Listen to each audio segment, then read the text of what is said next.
Chers amis, bonjour et bienvenue dans ce nouvel épisode de cette Valamir Stories de décembre 2025. J'espère que les épisodes précédents vous ont plu et que vous apprécierez tout autant celui-ci. Installez-vous confortablement, servez-vous un petit chocolat chaud et repartons ensemble dans les terres de Mandelzi pour ce 6e chapitre de Salit Nital, première des cités perdues.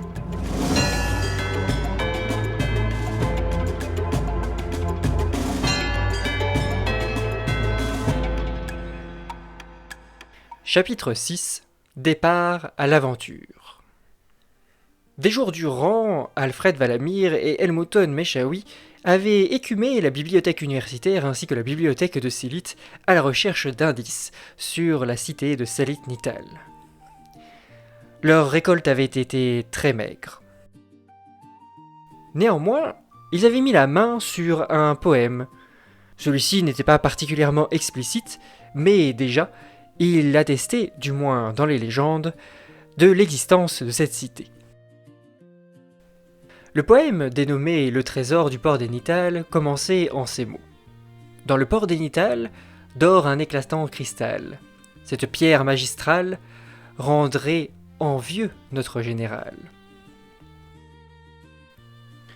Ces deux seules phrases avaient suffi à exciter Meshawi et à le faire redoubler d'efforts. Efforts qui avaient été couronnés de succès. En parcourant une vieille encyclopédie datant des années 1450, Meshawi retrouva la mention de la cité. Son auteur, Mascot Nogood, écrivait ceci. Depuis Sainte-Marie-Coprine, suivez la ligne entre terre et mer jusqu'à tomber sur l'inaccessible. Cette phrase, bien qu'énigmatique, suffit à nos deux explorateurs pour décider de se rendre à Sainte-Marie-Coprine. Probablement que là-bas, ils y trouveraient de plus amples informations.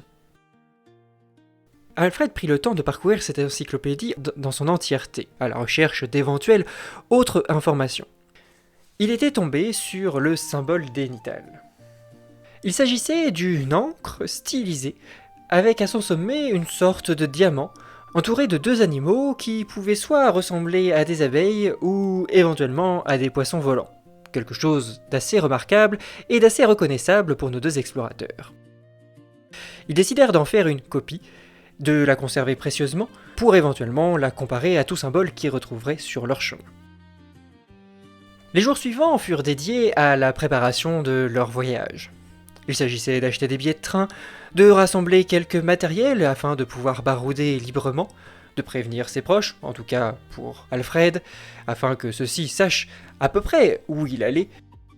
Dans l'hypothèse où cette aventure tournerait mal, il s'était engagé auprès de ses grands-parents et auprès de Pablo Deluda à leur donner quelques nouvelles régulièrement. Cette phase de recherche et de préparation, les deux explorateurs l'avaient faite conjointement. Cela avait renforcé la confiance d'Alfred Valamir en Elmoton Meshawi. Désormais, Alfred n'avait plus aucun doute sur la sincérité des intentions de Meshawi. Il était moins craintif, et surtout était finalement assez content de pouvoir travailler et vivre quelque chose aux côtés de cet aventurier d'exception. Meshawi était en effet célèbre dans toutes les terres de Mandelzi pour les nombreuses découvertes qu'il avait fait tout au long de sa vie. De concert, les deux explorateurs ont convenu de partir pour Sainte-Marie-Coprine le 6 janvier 1811. Il était 11h lorsqu'Alfred Valamir rejoignit Elmoton Meshawi dans la gare centrale de Silit. De là, il devait prendre un train direct pour Sainte-Marie-Coprine. Le trajet devait durer au moins 6 heures. Cette ligne de l'ouest de la Crosonaï était en effet assez sinueuse et les trains ne roulaient pas très vite. Après le départ, et après s'être installés dans leurs cabines respectives, Alfred et Meshawi se rejoignirent dans le wagon-bar pour un repas bien mérité. C'était aussi l'occasion pour les deux hommes d'échanger quelques plus amples informations sur leur quête. Alors Meshawi, avez-vous une idée de la stratégie à adopter une fois que nous serons à Sainte-Marie-Coprine ? Aucune, Alfred, aucune. J'ai néanmoins emporté le fameux poème. Celui-ci est bien énigmatique. Laissez-moi vous en lire quelques vers. En tout cas, certains qui m'intéressent vivement, comme vous vous en doutez. Lui qui, pendant sa navigation, a toujours dirigé ses explorations dans le but de dénicher des joyaux d'exception sans pour autant trouver satisfaction. Ces vers sont très importants, ils me correspondent d'ailleurs tout à fait. Mais laissez-moi vous lire la suite. Aussi, lorsqu'il fut mis au courant de l'existence de cette merveille étincelante, il diligenta lui-même promptement des opérations pour en prendre possession. Bon, là, on s'en fout, c'est l'histoire, moi ça ne m'intéresse pas. C'est ainsi que le port d'Énital vit débarquer des hommes en quête d'un cristal. Nous étions 200 sous les ordres de l'amiral, prêts à tout, même à faire le mal. Notez que c'est un pan d'histoire très important, et qui a l'air de s'asseoir sur des faits bien réels. Mais écoutez la suite. Ce qui devait arriver arriva, sans pitié nous engageâmes le combat. En face, une armée entra en guérilla, sans parvenir à mettre à mal notre armada. Puis, les 2 dernières strophes, écoutez seulement, monsieur Valamir. Tous furent torturés, les maisons brûlées, le village ravagé, leur civilisation broyée. Et le poème se termine de la manière suivante. Nous n'obtinrent du peuple nital que le nom du fameux cristal. Oh mon Dieu, puisse notre général un jour trouver la pierre de... Et le texte s'arrête là. Il manque visiblement un mot qui, sur le livre sur lequel nous avons trouvé ce poème, avait été sciemment effacé. Une pierre que l'on efface. Cela attise encore plus ma curiosité, mon cher Valamir. Je vous comprends, Méchaoui. Bien que je ne sois pas autant amateur que vous de joyaux, j'avoue que cela est très étrange. Vous croyez que cela pourrait avoir un lien avec l'histoire perdue des terres de Mandelsi ? Oh, je m'en moque. Moi, ce que je veux, c'est la pierre. Mais si cela vous intéresse, vous pourrez creuser la question, mon garçon.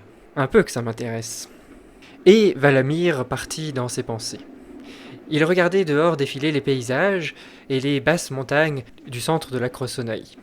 Pourquoi ce mot avait-il été effacé de ce livre ? Cachait-il quelque chose ? Avait-il un lien avec la grande histoire des terres de Mandelsi ? Pour cela, il allait falloir attendre encore un peu. Mais assurément, Alfred était convaincu qu'un jour, il aurait sa réponse.